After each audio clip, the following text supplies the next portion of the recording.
오늘 여기 이제 18절에 보면은 두아디라 교회의 사자에게 편지하라. 그 눈이 불꽃 같고 그 발이 빛난 주석과 같은 하나님의 아들이 이르시되 그랬습니다. 예수님께서 그 각 교회에게 말씀하실 때에 그 자신을 계시하시는 모습이 다 다릅니다. 다 다른데 오늘 두아디라 교회에게는 예수님이 자신의 모습을 어떻게 계시하냐면 두 눈이 불꽃 같고 그 발이 빛난 주석과 같은 하나님의 아들이 이르시되 이랬습니다. 눈이 불꽃 같다. 예수님께서 불꽃 같은 눈으로 내가 지금 너희를 감찰하고 있다. 아주 불꽃 같은 눈, 아주 막 두려울 정도로 사람의 그 마음의 심령을 감찰하시고 생각과 그 비밀까지도 다 이렇게 꿰뚫어보는 그런 그 눈빛으로 예수님께서 지금 모든 것을 살피고 있다는 거예요. 보시고 아시고 감찰하고 있다. 내가 너희들의 모든 것을 다 지금 주시하고 있다 하는 거죠. 그 눈이 불꽃 같고 그 발이 빛난 주석과 같은 그랬습니다. 이 빛난 주석은 그 심판을 의미합니다. 심판. 그러니까 이것을 이제 다 이제 연결해서 보면은 그 예수님께서 불꽃 같은 눈으로 내가 너희를 지금 보고 있고 너희를 감찰하고 있고 너희가 내 말대로 순종하지 않냐면은 내가 너희를 심판하려고 내가 모든 것을 다 지금 너희들을 주시하고 있다. 너희들을 인도하고 있다. 이런 뜻입니다. 그러니까 굉장히 엄한 모습으로 지금 두아디라 교회에게 자신의 모습을 계시해주고 있습니다. 근데 이게 7교회마다 다 틀리거든요. 근데 이 예수님이 계시해 주신 모습은 그 교회의 상태하고 연결이 되어 있습니다. 그 교회 지금 상황이, 그 교회 지금 형편이 지금 이런 상태라는 거죠. 그 예수님의 그 불꽃 같은 눈으로 감찰하면서 지금 막 심판을 하기 일보 직전에 그렇게 이 교회가 교회로서 바로 서지 못하는 그런 영적 상태를 말씀하고 있습니다. 우리 주님은 지금도 두아디라 교회를 이렇게 감찰하듯이 우리 모두를 하나님께서 보시고 아시고 감찰하시고 판단하시는 줄로 믿습니다. 우리의 깊은 속까지도, 우리의 깊은 내면까지도 예수님은 다 불꽃 같은 눈으로 지금 보고 계시고 우리를 판단하시고 우리의 삶 속에서 판단하시고 또 이제 마지막 날에 영원한 판단을 이제 하시려고 우리를 인도해 가고 계십니다. 여기 19절 말씀 보면은 예수님께서 이제 두아디라 교회에게 먼저 그 칭찬의 말씀을 합니다. 내가 네 사업과 사랑과 믿음과 섬김과 인내를 아노니 내 나중 행위가 처음보다 많도다. 그랬습니다. 예수님은 항상 책망하기 전에 먼저 칭찬을 하죠. 먼저 칭찬을 하시고 그 다음에 책망을 합니다. 여기 두아디라 교회 얘기하는 칭찬을 보면은 두아디라 교회가 굉장히 칭찬거리가 많은 교회입니다. 한두 가지 칭찬받는 게 아니고 여기 보면은 여러 가지 내용이 나오죠. 내가 내 사업과 사랑과 이 사랑이 많은 교회입니다. 두아디라 교회는 사랑이 많은 교회예요. 에베소 교회는 사랑이 부족한 교회였죠. 에베소 교회는 뭐 열심도 있고 인내도 있고 뭐 여러 가지 하는 일도 많고 그랬는데 결정적으로 첫사랑을 잃어버린 교회였습니다. 그런데 오늘 여기 두아디라 교회는 사랑이 풍성한 교회입니다. 사랑이 풍성한 교회.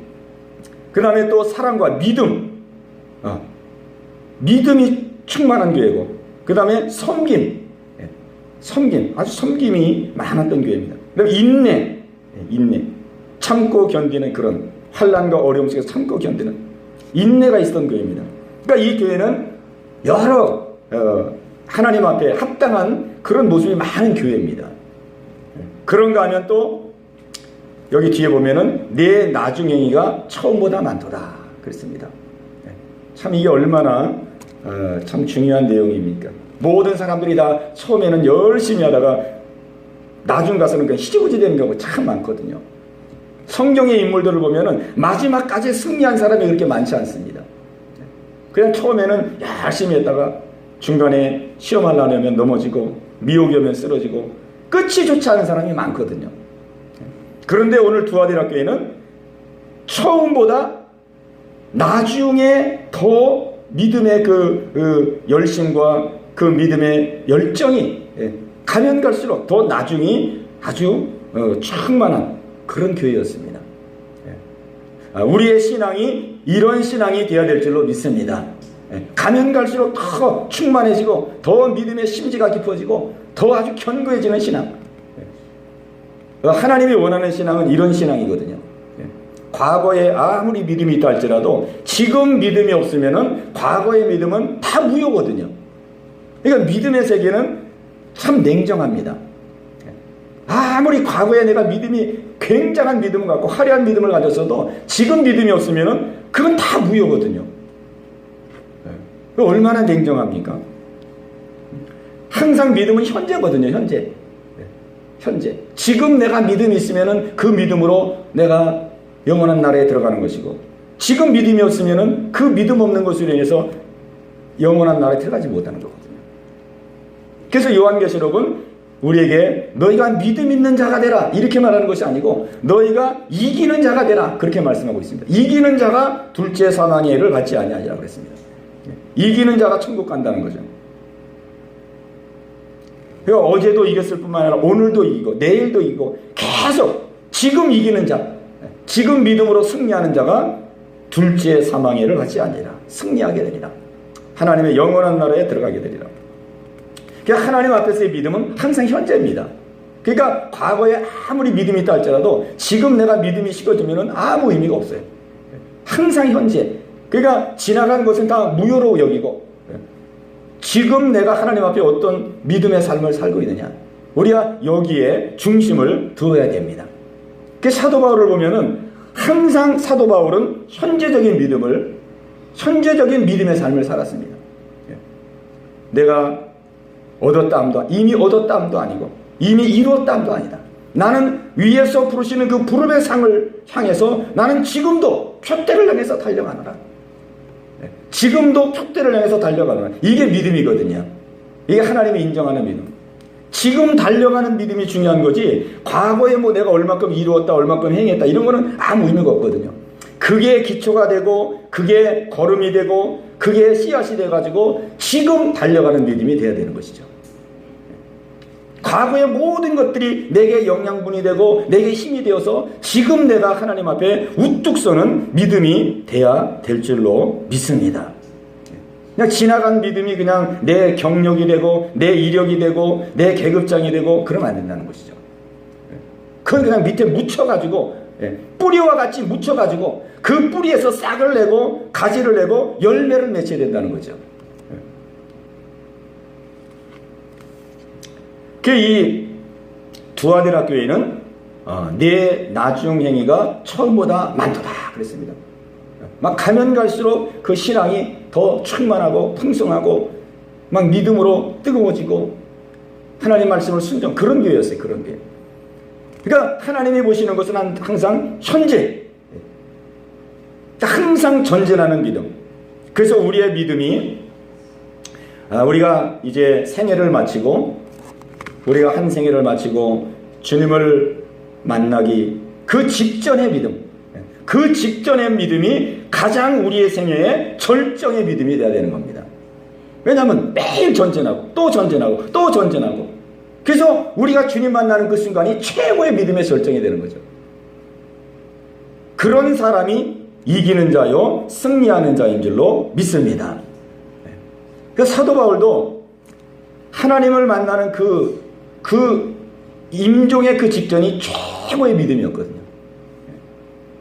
디모데 전서 4장 7절에 보면은 내가 선한 싸움을 싸우고 달려갈 길을 다 달리고 믿음을 지켰으니 이제 이후로는 나를 위하여 의의 면류관이 예비되었도다.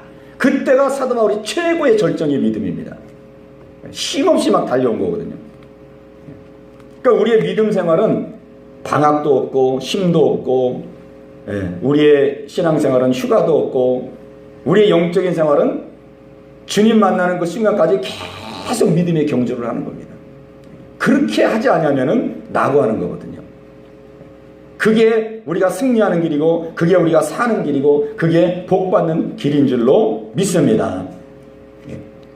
이렇게 두아디라 교회는 믿음 생활을 잘한 교회였는데 그럼에도 불구하고 이 교회는 예수님께 책망을 들을 일이 생겼습니다. 그 책망 듣는 일이 뭐냐면은 이 교회에 그 자칭 선지자라 하는 여자 이세벨을 용납한 겁니다. 이세벨. 여기 20절에 보면은 그러나 내게 책망할 일이 있노라. 자칭 선지자라 하는 여자 이세벨을 내가 용납함이니 그가 내 종들을 가르쳐 꾀어 행음하게 하고 우상의 제물을 먹게 하는도다. 그랬습니다. 참 우리가 이 말씀을 보면은 진짜로 신앙생활은 절대로 방심하면 안 된다. 절대로 자만하면 안 된다는 거죠. 이렇게 믿음이 돈독한 교회도 이렇게 미혹을 받을 수 있다는 거거든요. 또 우리가 그 앞에 있었던 그 버가모 교회를 보면은 이 버가모 교회는 이 순교자를 배출한 교회거든요. 순교자를 배출하고 성도가 그 로마의 핍박에 의해서 순교할 때도 믿음을 저버리지 않은 교회였습니다. 이렇게 순교적인 뿌리와 순교적인 전통이 있는 교회임에도 불구하고 이 교회가 발람의 교훈을 따르고 니골라당의 교훈을 쫓게 됩니다. 그러니 우리가 믿음은 과신해서도 안 되고 자만해서도 안 되고 손줄로 하는 자는 넘어질까 조심하라. 정말 하나님 앞에 언제나 바짝 엎드려서 엎드린 자는 넘어질 일이 없거든요. 서 있으니까 넘어지죠. 하나님 앞에 바짝 엎드려가지고 낮은 자세로 우리가 겸손하고 온유하고 겸손한 자세를 가져야 될 줄로 믿습니다. 이 교회가 지금 심각한 것은 왜 심각하냐면은 그 자칭 선지자라는 여자 이세벨이 교회 안에까지 들어온 겁니다. 교회 안에까지. 여기 보니까 자칭 선지자라는 여자 이세벨을 내가 용납함이니 용납을 했다 이거 용납. 영어 성경에 보니까 이것을 관용했다 이렇게 표현돼요. tolerate 이래가지고 관용했다. 그러니까 이 교회에서 용납을 한 겁니다. 용납. 용납. 그러니까 가볍게 여긴 거죠. 그 용납을 하게 돼서 이 자칭 선지자 여자 이세벨이 교회 안에 들어오게 되고 교회 안에 들어와 가지고 하나님의 종들을 가르치고 하나님의 종들을 깨워 미혹한 겁니다. 미혹을 해가지고 행음하게 하고 우상의 제물을 먹게 해버렸어요. 이 당시에 이제 이 두아디라 도시는 상업이 발달된 도시였는데 그래서 이 도시에는 그 상업 조합이 있었습니다. 조합 길드라는 상업 조합이 있었는데 이제 사람들이 상업을 하고 먹고 살라 그러면은 이 길드 상업 조합에 들어가야 되거든요. 근데 이 상업 조합에는 그 당시에 이 조합원이 되면은 정규적으로 우상에게 숭배해야 되고 많은 신전이 그 당시에 있었거든요. 그 로마 황제를 숭상하는 신전, 그 다음에 또 그때 많은 헬라의 이방 신을 섬기는 신전, 그런 신전이 많이 있었는데 정규적으로 그 신전에서 우상에게 제물을 드리고 행음하고 막 이런 일들이 벌어졌습니다. 그러니까 길드 상업 조직에 들어가지 않으면은 먹고 살 길이 막막하고 거기 들어가면 정기적으로 이런 일이 벌어지고 이것이 이제 그 당시 사람들에게 큰 그 시험거리가 된 거예요. 그런데 이제 이런 시험을 이기지 못한 거죠. 한마디로 말하면은. 여기서 이제 그 자칭 선지자 여자 이세벨 이렇게 했는데 이세벨은 우리가 구약에 보면은 그 아합 왕의 아내가 이세벨이잖아요. 이세벨은 그 이방의 왕의 딸인데 이제 아합 왕에게 시집 올 때에 그 이방 우상을 다 끌고 들어왔습니다. 그래가지고 이 이세벨이 그 이스라엘의 그 우상 숭배를 확 퍼뜨렸어요. 그래가지고 막 하나님의 선지자들을 다 죽이고 그 다음에 목숨을 부지하기 위해서 이렇게 믿음을 저버린 사람들은 그 우상, 그 이방신의 그 신전의 그 선지자로 그렇게 기용을 했죠. 그래서 그 당시에 뭐 바알 선지자 400명, 아세라 선지자 450명 이런 사람들이 다 변절한 사람들입니다. 그렇지 않은 사람은 이세벨이 다 죽였거든요. 그러니까 그만큼 이세벨이라는 여자는 힘도 있고 아주 권세도 있고 능력도 있는 그런 여인이거든요.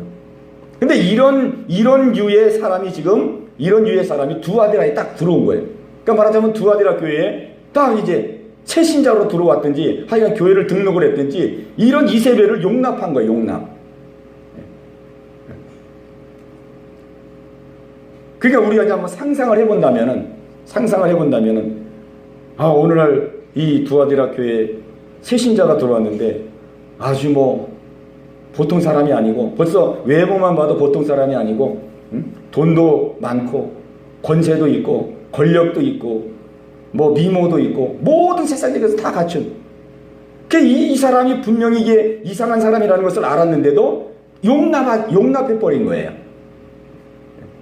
과감하게 하나님의 진리에 합당치 아니하고 자칭 선지자로 뭔가 이 하나님의 말씀에 합당하지 않는 그런 모습이 발견됐으면 단호하게 이것을 징계해야 되는데 용납해버린 겁니다. 그러니까 이것을 말하자면 이 교회가 세속화됐다는 얘기죠. 교회에 힘 있는 사람, 권세 있는 사람, 막 물질 있는 사람, 명예 있는 사람, 그런 사람의 그 미혹에 넘어갔다는 것입니다. 그래서 그가 교회 안에 들어와가지고 하나님의 종들, 여기 종들, 그러니까 중직자들, 교회 중직자들, 뭐 목회자도 될 수도 있고 중직자들, 그런 사람들을 가르치고 깨어서 결국은 행음하게 하고 우상의 제물을 먹게 하고 이렇게 해서 교회를 이렇게 침투해 들어갔던 것입니다. 오늘 이 말세를 우리가 이제 맞이하면서 예수님도 그랬습니다. 예수님도 마태복음 24장에 그 종말에 대한 징조를 말씀하면서 제일 먼저 말씀한 것은 뭘 말씀하냐면 사람의 미혹을 받지 않도록 하라. 사람의 미혹을 받지 않도록 주의하라 그랬습니다. 그게 제일 먼저 한 거거든요. 그게 이제 가면 갈수록 마귀가 이제 많은 자기의 수하에 많은 거짓 선지자들을 통해서 이제 얼마나 교묘하게 사람을 미혹하는지 모릅니다. 뭐 권세로, 돈으로, 물질로, 명예로, 또 표적과 이적으로 병을 낫게 하고 문제를 해결하고 막 하늘에서 불을 끌어당기고 이 엄청난 것을 가지고 사람들을 미혹하게 됩니다. 어지간한 사람은 막 다 넘어갈 수밖에 없도록. 그래서 예수님께서 말씀하기를 하나님의 선택한 자들도 미혹하리라 그랬거든요. 제가 옛날도 아니죠. 그 보이스피싱을 한번 당해봤는데 그 이제 인터넷에서 이렇게 이제 국민은행에다가 그 이제 홈페이지를 해가지고 이제 계좌를 이체하려고 그렇게 이제 홈페이지에 들어갔는데 국민은행 그게 화면에서 딱 뜨더라고요. 뜨는데 계속 이렇게 하는데 계속 오류가 난다는 메시지가 뜨는 거예요. 비밀번호가 안 맞는다는 이 카드 비밀번호 여기 있잖아요. 이거 비밀번호. 그래가지고 비밀번호가 또 틀립니다. 그리고 또 이제 화면 열어가지고 또 했는데 또 비밀번호가 틀린다는 거예요. 그 이상하게 비밀번호가 맞는데 계속 비밀번호가 틀린다고 이제 메시지가 뜨더라고요. 그래서 이상하다. 비밀번호 또 확인해봤는데 또 맞거든요. 그랬더니 나중에 어떤 메시지가 뜨냐면은 이제 제가 가지고 있는 요 비밀번호 카드 그거를 다 입력을 하라는 거예요. 그래가지고 제가 다 입력을 이렇게 했어요. 근데 나중에 알고 보니까 이게 보이스피싱이더라고요.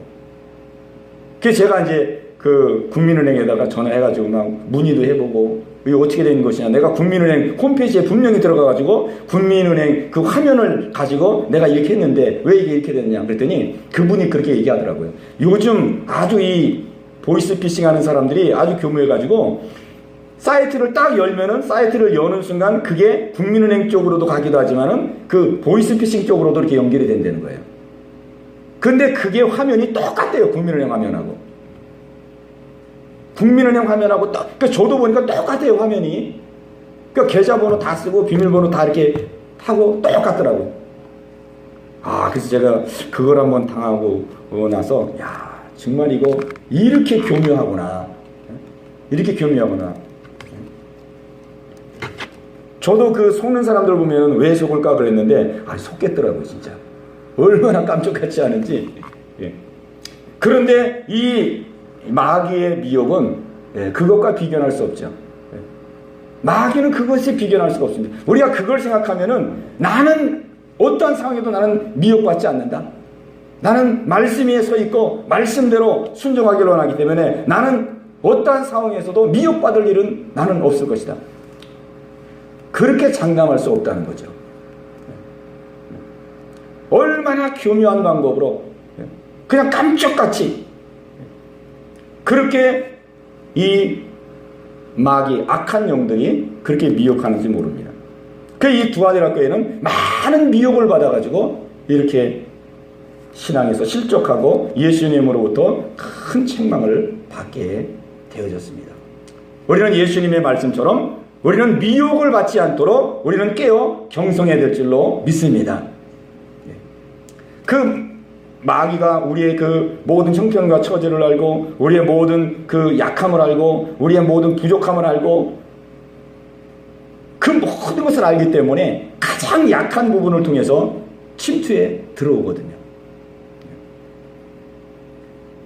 우리가 이 본문에서 하나 이제 깨닫는 것은 하나님의 진리에 관한하는 단호해야 된다는 것입니다. 그냥 관용도 베풀어야 될 때다 관용을 베풀어야지 지금 이거는 관용 베풀 상황이 아니거든요. 그리고 지금 이런 상황은 용납할 상황이 아니거든요. 아무리 힘 있고 권세 있고 명예 있고 능력 있는 사람이 들어왔다 할지라도 자칭 선지자고 거짓 선지자라면 이걸 용납해서는 안 되는 거죠. 단호하게 끊어야 된다는 것이죠. 그래서 우리는 믿음의 삶을 영위해 가면서 다른 것은 몰라도 믿음의 문제, 신앙의 문제, 진리의 문제, 내 영생에 대한 문제, 그런 문제에 대하여는 우리는 단호해야 될 줄로 믿습니다. 비록 다른 사람들에게 이상한 소리를 들은다 할지라도 또 이제 신앙생활 하면서 이렇게 아주 명확하게 아주 끊을 거 끊고 자를 거 자르고 이러면은 또 사람들에게 좋지 않은 소리도 듣게 되어져요. 그래서 무릇 경건하게 살고자 하는 자에게는 핍박이 있다고 그랬습니다. 근데 이 핍박이 안 믿는 사람들에게 당하는 핍박은 그래도 견딜만 해요. 왜? 모르니까. 그 사람들은 모르니까 핍박할 수도 있고 욕할 수도 있고 조롱할 수도 있고 그러거든요. 근데 더 힘든 것은 믿는 사람들이 핍박할 때, 그리고 더 힘든 것은 내 주변에 가까이 있는 사람들이 나에게 욕하고 험담할 때, 뭐 그렇게 믿음 생활을 그렇게 유별나게 하냐?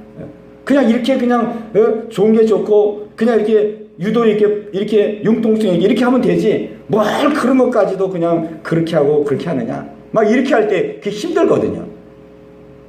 그러나 예수님도 진리에 관한하는 단호했거든요. 다른 문제에 대해서는 모든 것을 포용하고 용납하고 용서하고 온유하고 겸손하게 그렇게 했지만 진리 문제에 있어서는 아주 단호하게 했습니다. 그 막 성전에 들어가가지고 성전을 어지럽히고 하나님의 그 만민이 기도하는 교회를 그 강도의 소굴로 만든 그런 것을 봤을 때 예수님이 어떻게 했습니까? 막 다 뒤집어 엎었거든요. 채찍으로 상을 뒤집어 엎고 다 쫓아내고, 또 자기의 수제자 베드로가 귀신에 의해서 주여 그리 마옵소서, 절대로 그런 일이 있어서는 안 됩니다. 그렇게 했을 때 예수님은 사탄아 물러가라, 너는 나를 넘어지게 하는 자다, 그렇게 아주 헛되게 책망을 했습니다. 우리는 이 말세를 만나서 정말 끝까지 믿음으로 승리하고 이기는 자가 되기 위해서는 우리는 진리에 관해서 믿음의 삶에 대해서 우리는 단호함을 가져야 될 줄로 믿습니다. 예. 그리고 이 단호함을 가지려면은 우리가 현실 문제에 대해서 우리는 분명한 믿음을 가져야 됩니다. 특히 물질 문제. 이게 사실은 이게 세속하고 물질 문제거든요. 물질 문제. 조합에 들어가가지고 이렇게 해가면서도 자기의 어떤 살돌이를 하고 자기의 생활을 꾸려나가고 다 이런 그 생활의 유, 물질의 유, 세상의 유. 결국은 이런 데 다 미혹을 받는 거거든요. 끝에 가서 보자면. 우리는 이 현실 문제, 물질 문제에 대한 단호한 믿음을 가져야 될 줄로 믿습니다. 그 믿음은 뭐냐면은 모든 것의 공급의 근원은 하나님이시라는 거죠. 우리가 이 땅에서 사는 모든 영적이건 육적이건 모든 나에게 주어지는 모든 공급원은 바로 하나님이시다. 우리는 이 믿음을 확고하게 가져야 될 줄로 믿습니다. 하나님은 엘리야를 까마귀를 통해서 먹이셨죠. 이 하나님이 이 물질을 공급할 때 보면은 대부분은 사람을 통해서 이렇게 공급을 하잖아요. 사람을 통해서 어떤 사람의 마음을 감동해가지고 돈을 보내주기도 하고 쌀을 보내주기도 하고 이제 그렇게 합니다. 보편적으로. 근데 하나님께서 꼭 그렇게만 하시는 것이 아니고 사람을 통하지 않고서도 하나님은 얼마든지 공급해 주십니다. 그게 이제 엘리야 사건이거든요. 까마귀를 통해서 엘리야에게 고기를 보내주고 다 이렇게 먹이고 입히고 다 살게 했습니다. 또 광야에서는 하나님께서 직접 메추라기를 공급했습니다. 직접 누구 통하지도 않고 그냥 하나님이 직접 바람을 확 불어가지고 메추라기를 보냈습니다. 우리는 영적이든 육적이든 모든 것을 공급하시는 이는 하나님이시다. 우리는 이 믿음을 확고하게 가져야 되겠습니다. 우리가 이 믿음을 가질 때 미혹을 이길 수 있는 거죠. 어떠한 미혹을 한다 할지라도 우리가 이 믿음을 가질 때에 우리는 승리할 줄로 믿습니다. 또 우리가 중요한 것은 분별할 수 있는 은혜입니다. 분별. 영적으로 이 혼미하고 이 미혹하는 이 시대에 우리가 이길 수 있는 비결은 분별을 해야 된다는 거죠. 분별. 영적으로 잘 분별할 수 있는 분별의 은혜. 말씀으로 늘 무장이 되어서 정말 진리의 그 잣대로 그 순간순간 분별할 수 있는 그 은혜. 또 우리가 성령으로 충만하고 은혜로 충만해서 우리가 옷도 깨끗한 옷을 입고 나가면은 금방 때가 타면 금방 알잖아요. 우리가 마음이 아주 정결하고 늘 깨끗하고 늘 주님의 은혜로 씻고 아주 정결하고 깨끗한 마음을 가지면 금방 분별이 되거든요. 이게 내가 지금 뭐가 문제가 있구나. 우리가 이제 이 미혹은 이 우리의 삶의 전체를 다 미혹하거든요. 막 어느 순간에 내가 기도가 안 된다든지 말씀에 사모가 안 된다든지 예배드리는 것이 막 이렇게 사모가 안 되고 힘들어진다든지 이런 게 다 미혹이거든요. 자기도 모르는 사이에 이렇게 미혹이 된 거예요. 막 세상 문화에 막 마음이 끌린다든지 막 세상적인 어떤 일에 시간을 자꾸 쓴다든지 무슨 세상의 지식이나 무슨 이런 거에 더 막 마음이 빼앗긴다든지 이게 다 이런 것을 통해서 우리가 하나님으로부터 멀어지게 하고 말씀과 기도와 이런 것으로 자꾸 멀어지게 하는 이런 것이 다 미혹입니다. 알게 모르게 그렇게 되는 거거든요.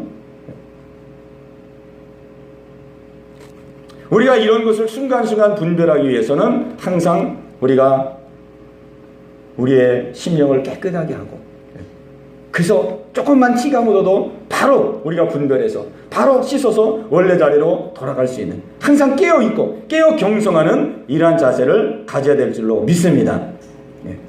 그리고 이제 또 한 가지는 하나님이 지켜주셔야 됩니다. 우리를 미혹에 빠지지 않도록.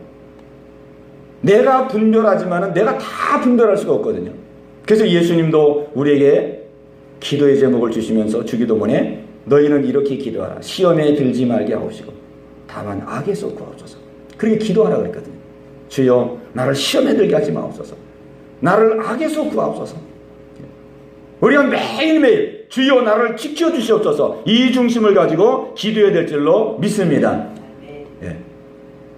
오늘 그래서 우리는 이 말세를 맞이해서 말세지마를 맞이해서 오늘 성경이 우리에게 말씀해 주는 것처럼 끝까지 이기는 자, 끝까지 이기는 자. 여기 25절과 26절을 보면 다만 너에게 있는 것을 내가 올 때까지 굳게 잡으라. 이기는 자와 끝까지 내 일을 지키는 자는 그랬습니다. 이기는 자와 끝까지 내 일을 지키는 자는 하나님이 예비한 놀라운 축복을 주리라 쭉 이제 말씀하고 있습니다. 오늘 우리가 함께 기도할 때에 정말 이 말씀을 의지해서 주여 미혹을 이기게 하시고 끝까지 이기는 자, 끝까지 믿음으로 승리하는 자로 하나님을 우뚝 서게 하옵소서. 우리 이 은혜가 여러분 모두에게 있게 되시기를 주님의 이름으로 축원합니다.